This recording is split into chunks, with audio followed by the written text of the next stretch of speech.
এক বিয়ে কম তাকুয়া, দুই বিয়ে ডবল তাকুয়া, তিন বিয়ে তিন তাকুয়া, কোথাতে পাইছেন এটা? দ্বিতীয় বিয়ের ক্ষেত্রে আপনাকে একটা বিষয় সবসময় মনে রাখতে হবে, দ্বিতীয় নয়, দ্বিতীয়, তৃতীয়, চতুর্থ আল্লাহ রাব্বুল আমিন পুরুষের জন্য যেটা বৈধ করেছেন, এক্ষেত্রে আপনাকে মনে রাখতে হবে যে এই বিয়ে যেটা আপনার আমার জন্য আমরা বলতেছি, এই বিয়ে সুন্নাত এবং এটা জায়েদা, এটা কোনো ওয়াজিব নয়, অথবা এটা কোনো আপনার জন্য উৎসাহ ব্যঞ্জক আমল নয়। এটা আপনার প্রাইম টাস্কে মনে রাখতে হবে। 2 নম্বর কথা, চরিত্র রক্ষার জন্য দ্বিতীয় বিয়ে, এই টার্ম, এই কথাটাই হচ্ছে ইসলামের সাথে একটা সাংঘর্ষিক কথা এবং ইসলামকে উপহাসের পাত্র বানানোর কথা। বলবেন কিভাবে? আল্লাহ রাব্বুল আলামিন রাসূলুল্লাহ সাল্লাল্লাহু আলাইহি ওয়াসাল্লামকে দিয়ে বিধান দিয়েছেন, বিয়ে করো, বিয়ে যদি করতে না পারো ধৈর্য ধরো, ধৈর্য ধরার ক্ষেত্রে আল্লাহ রাব্বুল আলামিন বিধান দিয়েছেন তুমি তাহলে রোজা রাখো। তাহলে বিবাহ বহির্ভূত অবস্থাতেই কোনো ব্যক্তির চরিত্র হেফাজতের জন্য আল্লাহ রাব্বুল আলামিন এই বিধান দিয়েছেন। আর আপনার একজন স্ত্রী আছেন, থাকা অবস্থাতে আপনি আবার কি দুশ্চরিত্র হচ্ছেন যে যেই কারণে আপনাকে আবার বিয়ে করতে হচ্ছে? মানে আপনার এই চরিত্রের লেভেলটা কি? আপনার এই চরিত্রের লেভেলটা কি? আপনি এই মাত্রাটা দ্বারা কি বোঝাতে চাচ্ছেন? 3 নম্বর কথা সেটা হচ্ছে আল্লাহ রাব্বুল আলামিন কোরআনুল কারীমের মধ্যে খুব সূক্ষ্ম টার্ম ব্যবহার করেছেন, খুব ভয়ঙ্কর কথা। আল্লাহ বলছেন ফানকিহু মা তাবা লাকুম মিনান নিসাই মাসনা ওয়া সুলাসা ওয়া রুবা ফাইন খিফতুম আল্লা তা'দিলু ফাওয়াহিদাতুম। আল্লাহ রাব্বুল আলামিন বলছেন ফাওয়াহিদা, আল্লাহ বলছেন তোমার জন্য বৈধতা দিলাম 2, 3, 4, কিন্তু আমি বললাম তুমি যদি আদালত কায়েম করতে না পারো তাহলে একের উপরেই তোমার থাকতে হবে। তাহলে 3-এর জায়েজের পরে হুকুম একের উপরে। মুহাদ্দিসিনে কেরাম, মুফাসসিরিনে কেরাম এটার ব্যাখ্যা করেছেন। তারা বলেছেন যে এই যে আদালত, এই যে ইনসাফ, এটা কিসের উপরে হবে? 3টা জিনিসের উপরে হবে। 1 নম্বর হচ্ছে ভরণ পোষণ, সময়, ভালোবাসার সমতা, ন্যায় বিচার। আপনি যদি এইগুলি ব্যালেন্স করতে না পারেন তাহলে আপনার জন্য এই বিয়ে করা হারাম হয়ে যাবে। এখন আমরা দেখতে পাই উন্মাদের মতো কথাবার্তা, 1 বিয়ে কম তাকুয়া, 2 বিয়ে ডবল তাকুয়া, 3 বিয়ে 3 তাকুয়া, কোথাতে পাইছেন এটা? ইসলামের বিধান নিয়ে কথা বলার সময় আপনাকে হুঁশ জ্ঞান করে কথা বলতে হবে। হ্যাঁ, ইসলামের দ্বিতীয় বিয়ে বৈধ, এইটা নিয়ে যদি কেউ কথা বলে তাহলে তার ঈমান চলে যাবে।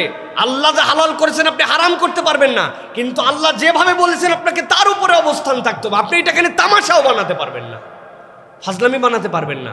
ভালো করে মনে রাখেন একটা বিষয়, এই সমাজে জেনা হয়, ব্যভিচার হয়, অনাচার হয়, জুলুম হয়, হারাম রিলেশন হয়, কঠোর এর উপরে আমাদের বক্তব্য থাকতে হবে যে হারাম রিলেশন ইসলামে বৈধ নয়, ইসলামে জেনা ব্যভিচার হারাম। এক শ্রেণী দেখবেন এইটা নিয়ে কোনো কথা বলবে না, এইটা নিয়ে তাদের কোনো আপত্তি নাই, কিন্তু দ্বিতীয় বিয়েতেই তাদের কেবল গায়ে লাগে, ইসলামকে তাদের খুব বেশি এই জায়গায় অপছন্দ হয়। এরাও যেরকম ইসলামের বিধানের ব্যাপারে বাড়াবাড়ি করছে, আবার আল্লাহ যেটা জায়েজ রাখছেন ওইটাকে আপনি ওয়াজিব বানাইছেন, ওইটাকে আপনি একদম নবী রাসূলের আমল দিয়ে মানুষ সকলকে করতে এরকম উৎসাহ দিচ্ছেন। কারণ নাই, কিছু নাই, ইনসাফ নাই, আদালত নাই। প্রথম স্ত্রীর সাথে আপনার নিজেই ইনসাফ করতে পারেন, আরেকটা ঘরের মধ্যে নিয়ে আসতেছেন। এই তামাশার নাম ইসলাম নয়। আল্লাহ রাব্বুল আমিন আমাদেরকে বুঝার তৌফিক দান করুন। জায়েজকে জায়েজ পর্যন্ত রাখতে হবে, ইসলামের বিধান আপনাকে বুঝতে হবে। অনেকদিন আগে আমি একটা কথা বলেছিলাম, অনেকে এই কথা নিতে পারেন নাই। জেনা ব্যভিচার সমাজে ছড়ায় পড়ছে, বিভিন্ন ধরনের অন্যায় অনাচার। কি জন্য? এর অন্যতম একটা কারণ, মেয়েরা বাজে পোশাক পরে চলাফেরা করে, লাজ লজ্জা নাই, কিচ্ছু নাই। এই পোশাকের কারণে অনেক সময় ধর্ষণ হয়, তাই না? ঠিক ঠিক আজারা বলেন না, অনেক কথা এর সাথে আছে। কথা হচ্ছে কোনো একটা মেয়ে ল্যাংটা হয়ে ঘুরতেছে, কোনো একটা মেয়ে নাই বস্ত্র নিয়ে ঘুরতেছে, তার মানে তাকে তো ধর্ষণ করা জায়েজ না? তো আপনাকে আল্লাহ বলছেন তুমি তোমার আত্মার পরিচয় কোথায় দিলে? সে এটা করতেছে, এটা উস্কানি, এটা হারাম, এটা অন্যায়, এটা করতে পারে না, কিন্তু তার মানে কোনো বিবস্ত্র, অর্ধ উলঙ্গ, কোনো অসামাজিক মেয়ে দেখলে আপনাকে ধর্ষণ করতে হবে নাকি? আপনাকে আল্লাহ রাব্বুল আলামিন এটার থেকে বাঁচার জন্য নির্দেশনা দিয়েছেন। আগে আপনি হেফাজত করেন নিজেকে, আপনাকে হেফাজত করতে হবে আপনার নিজে। এইটা কারণ হতে পারে, কিন্তু এটা একমাত্র কারণ না। এটার কারণ দেখায় আপনাকে জায়েজ করে দিবেন নাকি সব কিছু? এখন আপনি বলতেছেন বাবা, আপনার হচ্ছে নিজের আত্মসম্মান রক্ষার জন্য, নিজের গায়রত বাঁচানোর জন্য, নিজের গুনাহ থেকে হেফাজতের জন্য আপনি বিয়ে শাদীকে একবারে তামাশার পর্যায়ে নিয়ে গেছেন। ইসলাম কোনো ফাজলামির বিধান নয়, এমনভাবে উপস্থাপন করা যাবে না। এত বাজার দেওয়ার কি আছে? এত বাজার দেওয়ার কি আছে? আপনার প্রয়োজন হয়েছে, আপনি নিজে নিজে বিয়ে করে আপনার মতো করে আপনি থেকে দেন। এটাকে বাজার দিয়েছেন কি জন্য? সুতরাং এর মধ্যে তৃতীয় কোনো বিষয় আছে যেটা ইসলামকে তামাশা হিসাবে মানুষের কাছে উপস্থাপন করছে। আশা করি আমার এই বক্তব্য চেক অ্যান্ড ব্যালেন্স হিসাবে বুঝবেন, কোনো পক্ষপাতের দৃষ্টিতে দেখবেন না। আল্লাহ রাব্বুল আমিন আমাদেরকে বোঝার তৌফিক দান করেন। সর্বশেষ যেটা কথা, যার যার ব্যক্তিগত বিষয় তার কাছে জিজ্ঞাসা করে নিতে হবে তিনি কেন করছেন, কি তার সমস্যা ছিল। এটাকে নিয়ে ট্রল করা, তামাশা করা, আইটেম বানানো এটাও ভালো কিছু নয়। বাস আমাদের হাতে কত সময় যে আমাদের মতো এরকম জায়গাতে এই প্রশ্নের উত্তর দিতে হচ্ছে। আল্লাহ রাব্বুল আমিন আমাদেরকে বোঝার তৌফিক দান করেন। কসাইকে পারিশ্রমিক হিসাবে চামড়া বা গোশত দেওয়া যাবে কিনা, এই ক্ষেত্রে শরীয়তের বিধান কি? প্রিয় ভাইরা, কসাই যে আমাদের জন্য কুরবানির কাজ করে তাকে চামড়াও দেওয়া যাবে না, গোশতও দেওয়া যাবে না বিনিময় হিসাবে। মনে রাখতে হবে তার যে পারিশ্রমিক, ওই পারিশ্রমিকটা পারিশ্রমিক হিসাবে আপনাকে দিতে হবে। গোশত দিয়ে যদি পারিশ্রমিক দেন আপনার কুরবানি গেছে গা। 2 নম্বরে যে চামড়া তাকে দিয়ে দিচ্ছেন, কি হিসাবে দিয়ে দিচ্ছেন? দিতে পারবেন না। চামড়ার 2টা মাসালা, আপনি দাবাগাত করছেন, চামড়া পাক করছেন, চামড়াকে শুকাইছেন, শুকায় আপনি নিজের জন্য ব্যবহার করবেন, জুতা বানান, জায়নামাজ বানান, আপনার বাড়ির মধ্যে টাঙ্গায় রাখেন, আপনার যেমন চাই তাই করেন, কোনো সমস্যা নাই। তারপরে আপনি এখন তো আধুনিক বুদ্ধি আসছে, সিদ্ধ করে একবারে সিলে খাইয়ে ফেলান, কোনো সমস্যা নেই। কিন্তু আপনি যেই না এটা দানের ক্ষেত্রে বা বিক্রয়ের ক্ষেত্রে যাবেন, সাথে সাথে ইন্নামা সাদাকাতুল লিল ফুকারা ওয়াল মাসাকিন ওই খাতের মধ্যে চলে যাবে।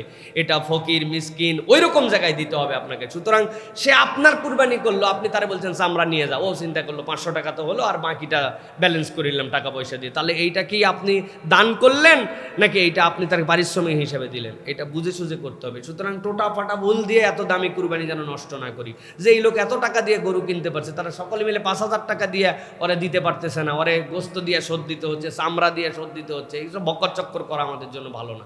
আল্লাহ আমাদের বোঝার তৌফিক দান করুন। সাম্প্রতিক আমরা দেখেছি হুজুরদের প্রতি এবং মহিলা মাদ্রাসার বিষয়ে বিভিন্ন ধরনের খারাপ ধারণা আলেম ওলামাদের প্রতি চলে আসতেছে। দয়া করে এক্ষেত্রে আলেম সমাজের করণীয় কি জানাবেন। প্রিয় ভাইয়েরা, প্রথম কথা হচ্ছে যে কুইক রেসপন্স করা থেকে আমাদের হেফাজত করতে হবে। এটা তো আপনারা বুঝছেন, তাই না? কুইক রেসপন্স, আল্লাহ রাব্বুল আলামিন এটার ব্যাপারে আমাদেরকে সতর্ক করেছেন। ইজা জাআকুম ফাসিকুম বিনাবাইন ফাতাবাইয়ানু। আল্লাহ বলছেন কেউ কোনো সংবাদ নিয়ে আসলে ক্রস এক্সামিন করো, হুট করে খালি গরম হয়ে যাবে না। এই গরম হওয়ার পিছনে আলেম সমাজের ভাবমূর্তি নষ্ট করারও একটা গভীর ভিতরে ভিতরে ষড়যন্ত্র থাকতে পারে। কেননা আমরা প্রমাণিত ক্ষেত্রে দেখেছি, অনেক ক্ষেত্রে এই রকম জায়গাতে যাওয়ার পরে দেখা গেছে যে আসলে যা রটেছিল তা বটে নাই। কথা ঠিক কিনা? তো এটা একরকম। দ্বিতীয় কথা হচ্ছে যে আমাদের যে সকল মহিলা মাদ্রাসা আছে, মেয়েদের জন্য শিক্ষা তো অনেক গুরুত্বপূর্ণ। তালাবুল ইলমি ফারিদাতুন আলা কুল্লি মুসলিম ও মুসলিমা, মুসলিমাদের জন্য শিক্ষা লাগবে।